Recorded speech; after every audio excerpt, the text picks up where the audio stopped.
Ration സൗജന്യമായി കൊടുക്കാൻ government തീരുമാനം എടുത്തിട്ടുണ്ട്. അത് വളരെ വേഗം എത്തിച്ചു. ഞങ്ങൾക്ക് കൂടാൻ പോകുന്ന യോഗത്തിൽ അത് തീരുമാനിക്കാൻ പോകുന്നത്. ഇവിടുത്തെ എല്ലാ ആദിവാസി കോളനികളിലെയും എല്ലാ കുടുംബങ്ങൾക്കും 10 കിലോ അരി, 1 കിലോ പയർ, 1 കിലോ പഞ്ചസാര, 50 ഗ്രാം തേയില, മുളക് പൊടി, ഉപ്പ് എല്ലാം തരുന്ന ഒരു കിറ്റ് കൊടുക്കാൻ വനം വകുപ്പ് തീരുമാനിച്ചിട്ടുണ്ട്. ഇന്ന് മുതൽ ആ കിറ്റ് കൊടുക്കും.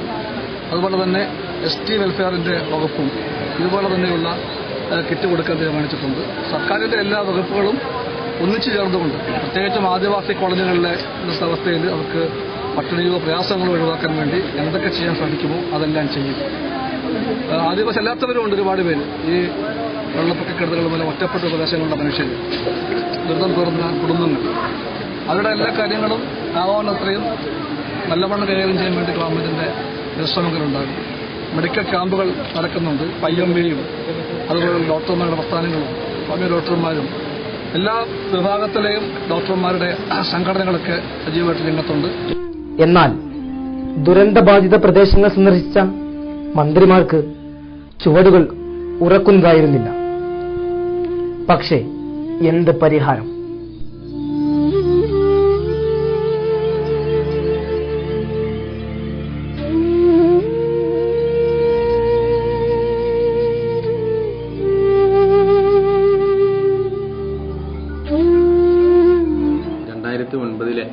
കാലവർഷത്തിൽ ഈ കഴിഞ്ഞ ജൂലൈ മാസം 15-ാം തീയതിയോടുകൂടിയാണ് ഏറ്റവും അതിശക്തമായ മഴയും ഉരുൾപൊട്ടലും മൂലമുള്ള വെള്ളപ്പൊക്കമൊക്കെ നമ്മുടെ ഈ താലൂക്കിൽ ഉണ്ടായത്.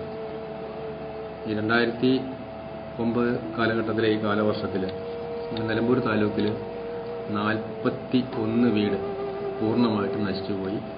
459 വീടുകൾക്ക് ഭാഗികമായി നഷ്ടം സംഭവിച്ചിട്ടുണ്ട്. അതുകൂടാതെ 5 മനുഷ്യജീവിതങ്ങൾ പുഴയിൽ ഒലിച്ചു പോയിട്ടുണ്ട്. 5 പേര് മരണപ്പെട്ടു. ഈ നാശനഷ്ടങ്ങളുടെ വിവരങ്ങളും മറ്റു കാര്യങ്ങളും അതാത് ദിവസങ്ങൾ തന്നെ ജില്ലാ ഓഫീസർമാർ മുഖേന ശേഖരിച്ച് ജില്ലാ കളക്ടറേറ്റ് മുഖേന ഗവൺമെന്റിലേക്ക് റിപ്പോർട്ട് ചെയ്യുന്ന രീതിയാണ് നിലവിലുള്ളത്. മരണപ്പെട്ടവരുടെ ആശ്രിതർക്ക് 1 ലക്ഷം രൂപ പ്രകാരം, പൂർണ്ണമായി ഭവനനാശം സംഭവിച്ചവർക്ക് 25,000 രൂപ, പരമാവധി 25,000 രൂപ, അല്ലെങ്കിൽ പരമാവധി നാശനഷ്ടം, ഇതിലേതാണ് കുറവ് ആ സംഖ്യയാണ് നൽകുന്നത്.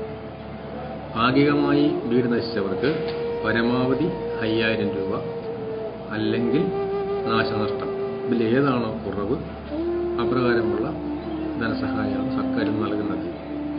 കൂടാതെ കച്ചാ വീടുകൾ, അതായത് താൽക്കാലിക വീടുകൾ, സ്ഥിരതയില്ലാത്ത ചെറു വീടുകൾക്ക് പൂർണ്ണമായി നാശം സംഭവിച്ചാൽ 10,000 രൂപയാണ് സർക്കാരിൽ നിന്ന് അനുവദിക്കുന്ന ധനസഹായം. ഈ ധനസഹായം എന്ന് പറയുന്നത് വീട് വെക്കാനുള്ള ലോണോ മറ്റു കാര്യങ്ങളൊന്നുമല്ല. അതായത് ഒരു ദുരിതം ഉണ്ടായ കുടുംബത്തിന് സർക്കാരിന്റെ താൽക്കാലിക ആശ്വാസധനം എത്തിക്കുക എന്നുള്ളതാണ് ഇവർ ഉദ്ദേശിക്കുന്നത്. ഈ ധനസഹായം നൽകുന്നത് കേന്ദ്രത്തിന്റെ ഫണ്ട് ഉപയോഗിച്ചാണ്. ഏത് പ്രശ്നങ്ങൾക്കും പരിഹാരമുണ്ട്. ദൈവത്തിന്റെ പരീക്ഷണമെന്ന് ചിലർക്ക് ദൈവത്തെ പഴിചാരിക്കൊണ്ട് പറയാം. പക്ഷേ തീരുന്നില്ല പ്രശ്നങ്ങൾ. ഭൗമശാസ്ത്രജ്ഞരും പ്രകൃതി സ്നേഹികളുമെല്ലാം ഒരേ ശബ്ദത്തിൽ പറയും: ചൂഷണം, എക്സ്പ്ലോയിറ്റേഷൻ. അതെ, പ്രകൃതിയെ ചൂഷണം ചെയ്ത നമുക്ക് കിട്ടിയ വരദാനം.